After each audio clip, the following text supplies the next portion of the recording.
பீகார் மாநிலம் பாட்னாவில் பட்டப்பகலில் துப்பாக்கியை காட்டி மிரட்டி நகைக்கடை ஊழியரிடம் 18 லட்சம் ரூபாய் பணத்தை கொள்ளையடிக்க முயற்சித்த சம்பவம் பரபரப்பை ஏற்படுத்தியுள்ளது. நகைக்கடை ஊழியர்கள் 2 பேர் 18.5 லட்சம் ரூபாய் பணத்தை வங்கியில் செலுத்த எடுத்து சென்றனர். வங்கிகளை அமைந்துள்ள பகுதியில் திடீரென துப்பாக்கியுடன் வந்த நபர் பையில் இருக்கும் பணத்தை தருமாறு மிரட்டியுள்ளார். ஆனால் அதை கண்டு அஞ்சாத ஊழியர் அந்த நபரிடமிருந்து துப்பாக்கியை பறிக்க முயற்சித்தார்.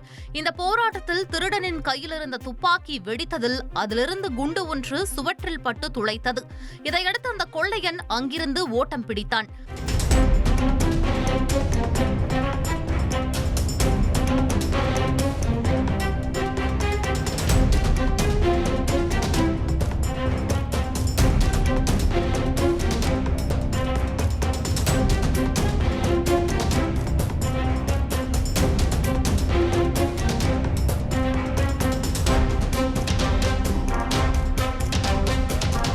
பட்டப்பகலில் நடைபெற்ற இந்த சம்பவம் அப்பகுதியில் பெரும் பரபரப்பை ஏற்படுத்தியது.